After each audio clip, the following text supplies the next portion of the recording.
Bienvenue dans un nouvel épisode du podcast Droit de l'immigration. Je suis Maître Fabio Le Cerbo.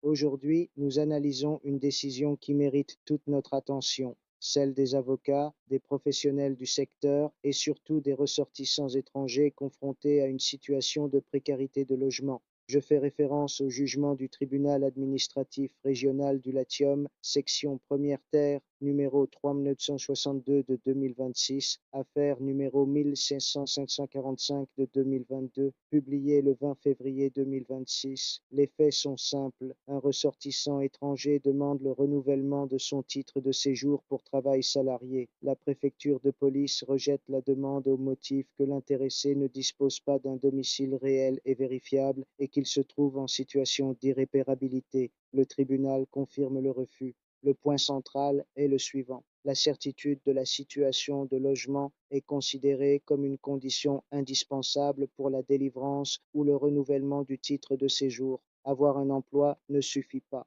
Déposer une demande ne suffit pas. Il faut un domicile stable, réel et vérifiable. Le tribunal rappelle une jurisprudence constante selon laquelle le titre de séjour ne peut être délivré en présence d'une forte précarité de logement ou d'une situation d'irréparabilité substantielle. Il ajoute un élément particulièrement sévère. L'indication d'une fausse adresse ne constitue pas une simple irrégularité formelle, mais une circonstance automatiquement obstructive.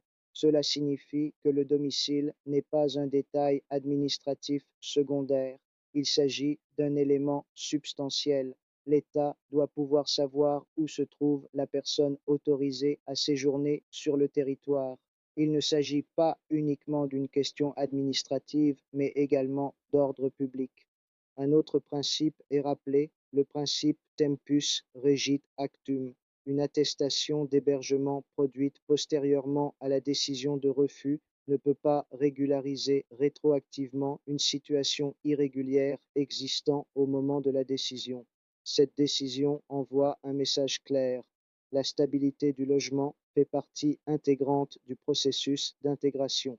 Sans enracinement effectif et concret sur le territoire, le titre de séjour devient juridiquement fragile. Il faut être lucide. L'intégration ne se limite pas au travail. Elle implique une présence réelle, traçable et stable. Elle suppose le respect des règles, y compris celles relatives à la résidence. Pour cette raison, toute personne qui assiste un ressortissant étranger doit vérifier avec la plus grande attention la situation de logement avant de déposer une demande de renouvellement. Une erreur sur ce point peut compromettre l'ensemble de la procédure administrative. En droit de l'immigration, les détails ne sont jamais de simples détails. À très bientôt pour le prochain épisode.